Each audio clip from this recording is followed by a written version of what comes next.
नमस्कार मित्रांनो, तू ही रे माझा मितवा या मालिकेच्या येणाऱ्या काही भागामध्ये मित्रांनो एक आता जबरदस्त असा ट्विस्ट आपल्यासमोर बघायला मिळणार आहे. ज्या क्षणाची तुम्ही इतक्या आतुरतेने वाट पाहत होता तो क्षण मालिकेमध्ये लवकरच तुम्हाला बघायला मिळणार आहे.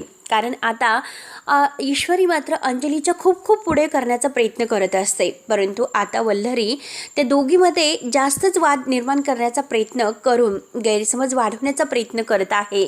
आता हे सगळं काही मामाच्या लक्षात येते. आता मामाने मात्र आता ह्या वल्लरीचा चांगला डाव ओळखलेला असतो. त्यानंतर आता ईश्वरी इतकं सर्व काही करते, पण तरीसुद्धा ती अंजली तिचा रागराग करत असते. त्यानंतर मात्र आता ईश्वरी इकडे अर्णवची जी आता बोर्ड मीटिंग सुरू आहे, आता कॉन्फरन्स मीटिंग मात्र सुरू असते आणि क्लायंट आता सगळे फॉरेनचे तेथे आता ह्या कॉन्फरन्स कॉलवर मीटिंग सुरू आहे. आणि त्यात म्हणजे ईश्वरी अर्णवसाठी कॉफी घेऊन येते आणि अर्णवसाठी कॉफी घेऊन आल्यानंतर आता ती अर्णव सरांना म्हणते की सर कॉफी, आणि तेथे ठेवते टेबलवर.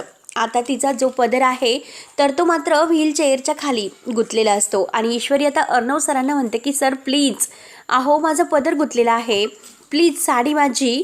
अर्णव तिला रागाने म्हणतो की हे बघ, ही वेळ आहे का विचारण्याची की साडी कशी दिसते म्हणून.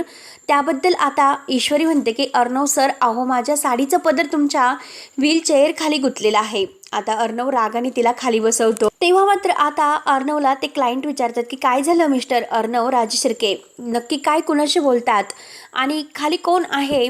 त्यावरती अर्णव म्हणतो की बायको. आता बायको म्हटल्यानंतर सगळे क्लायंट मात्र अर्णववर खूपच हसतात आणि ईश्वरी आता तिचा पदर काढण्याचा खूप प्रयत्न करत असते. आणि त्याच वेळेस मात्र आता ईश्वरी जोराने पदर ओढते तर अर्णवची खुर्ची जोरात हालते आणि कॉफीला त्याचा कपाला धक्का लागून सगळी कॉफी टेबलवर सांडते.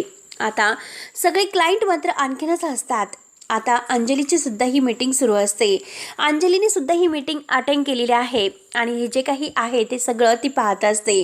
जेव्हा आता अर्णव मात्र ईश्वरीवर खूप ओरडतो आणि आता ईश्वरीकडे रागाने बघतो, तेव्हा आता अंजलीला खूप असा आनंद होतो. आता सगळे काही क्लायंट हे हसत असतात. अर्णवला मीटिंग करणं हे अगदी जमत नाही. तेव्हा आता ईश्वरीने ही मीटिंग अटेंड केलेली आहे.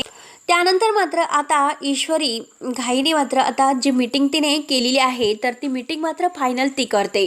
अर्णवला काय बोलावं आणि काही नाही, काही सुचत नसतं. परंतु ईश्वरीने आता अंजली ताईंच्या बाबतीत आता हा बिझनेस वाढवण्यासाठी जे म्हणजे त्यांच्या बाळासाठी हा भविष्यासाठी जो निर्णय घेतलेला आहे आणि त्यात म्हणजे ईश्वरीने जे काही आता हे आपल्या मनातील आहे तर ते बोलून दाखवलेलं आहे आणि सगळं काही आता ईश्वरी सॉल्व करते.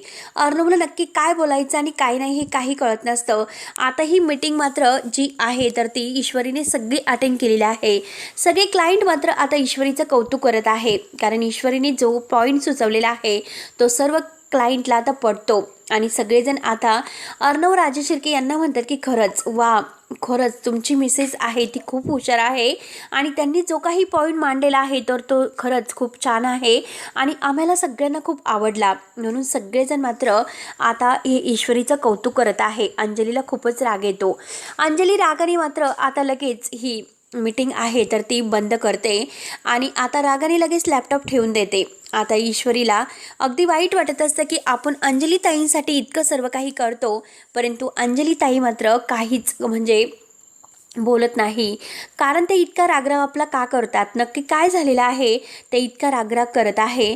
म्हणून आता ती अंजलीला विचारायचा प्रयत्न करते, परंतु अंजली काही सांगायला तयार नसते. अंजली म्हणते की हे बघ ईश्वरी, मी तुला सांगून ठेवते, माझ्या बाळाच्या भविष्यासाठी तू काही करायचं नाही आणि चिंटूने सुद्धा नाही.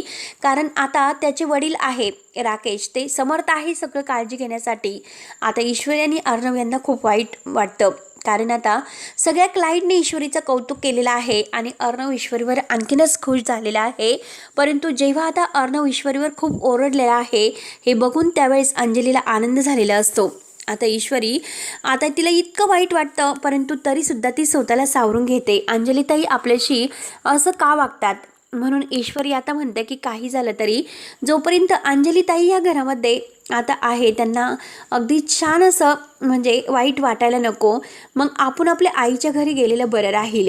तेव्हा आता ईश्वरी आईच्या घरी जायला निघते आता अर्णव म्हणतो की ईश्वरी म्हणजे मिस इंदोर तुझं काय सुरू आहे, तू कुठे निघालीस? त्यावरती आता ईश्वरी म्हणते की हे बघा सर, आता मी आईच्या घरी जाणार आहे, 2-3 दिवस सुट्टी आहे आणि मला 2-3 दिवस आरामासाठी जायचं आहे. अर्णव म्हणतो की नाही मिस इंदोर, तू जर गेली तर खरंच मला म्हणजे चैन नाही पडणार आणि अंजली ताईची काळजी कोण घेईल? त्यावरती आता ईश्वरी म्हणते की सर, अंजली ताईंना मी आता या घरामध्ये नकोय, कारण त्या आल्यापासून मी पाहते त्या माझा रागराग करत आहे आणि आता जी काही मीटिंग मी अटेंड केली ते त्यांना नाही आवडलं.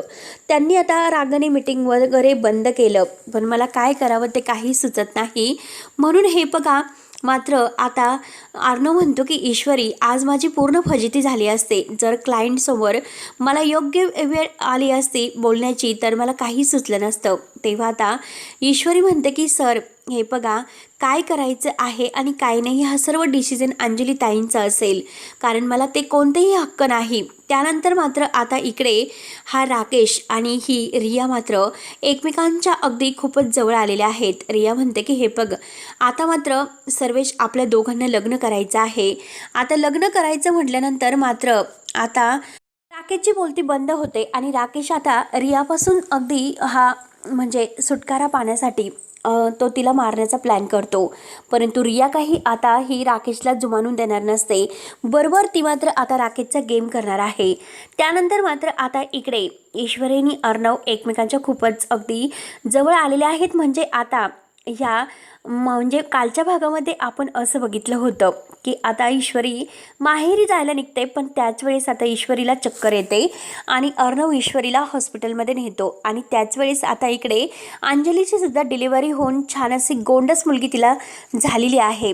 आता मात्र अर्णव इतका खुश आहे, कारण एकाच वेळेस त्याला आता 2 अशा गुड न्यूज अगदी मिळालेल्या आहेत. म्हणून मात्र आता तो घाईने लगेच ईश्वरीला अगदी म्हणतो की खरंच ईश्वरी, थँक्यू, आज तुझ्यामुळे मात्र सगळं काही व्यवस्थित झालेलं आहे. आणि तुला माहिती आहे का, अंजली ताईला छान अशी गोड आणि गोंडस मुलगी झालेली आहे. हे ऐकून ईश्वरीला खूप असा आनंद होतो आणि ईश्वरी घाईने मात्र आता स्वतःला सावरत अंजली ताईंकडे येते. परंतु अंजली मात्र आता रागाने ईश्वरीला म्हणते की माझ्या मुलीला हात लावू नकोस. आता ईश्वरीला याचं फार वाईट वाटतं आणि आता ईश्वरी लगेच आता तेथून रडतच जायला निघते. अर्णव म्हणतो की हे बघ ईश्वरी, थांब, ईश्वरी थांब. तेव्हा आता ईश्वरी मात्र आता तेथे थांबलेली नाही, कारण ती घाईने घर सोडून गेलेली आहे आणि आता अर्णवला याचं फार वाईट वाटतं. अर्णव ईश्वरीला थांबवण्याचा इतका प्रयत्न करत आहे, पण तरीसुद्धा ईश्वरी काही न ऐकता आता आपल्या आईच्या घरी निघून जाते. कारण अंजली जे काही तिच्यासोबत वागत आहे हे तिला खरंच नाही आवडत. आणि शेवटी आता मात्र वल्लरी आणखीनच अंजलीचे कान भरवण्याचा प्रयत्न करते. आता म्हणते की हे बघ, तुझी आता मुलगी आलेली आहे, त्यामुळे आता मात्र हे बघ, तुला आता ह्या मुलीची काळजी घ्यावी लागेल. काही झालं तरी शेवटी मात्र आता तुला त्या ईश्वरीला आणि अर्णवला वेगळं करावंच लागेल. म्हणून वल्लरी आता अंजलीचे कान भरून ईश्वरीला आणि अर्णवला वेगळं करण्याचा प्रयत्न करत असते. परंतु आता मामाला खूपच राग येतो आणि मामाच्या सगळं काही लक्षात आल्यानंतर मामा वल्लरीला पैशाचा जाब विचारतो. कारण आता जे 10 लाखाचा फ्रॉड मामीने केलेला आहे तर त्याचं सत्य मामासमोर आलेलं आहे. आणि शेवटी मात्र आता अंजली आणि ईश्वरी या दोघींना आणि अर्णवला वेगळं करण्याचा जो डाव मात्र आता ह्या मामीने आखलेला आहे तर तो डाव मात्र मामा हा उधळून लावतो. आणि शेवटी अर्णव हा ईश्वरीची माफी मागतो आणि अंजलीचे जेव्हा आता डोळे उघडतात, कारण राकेशचे खरं रूप आता ईश्वरी ही म्हणजे अंजलीसमोर एका भयानक सत्याने घेऊन येणार असते.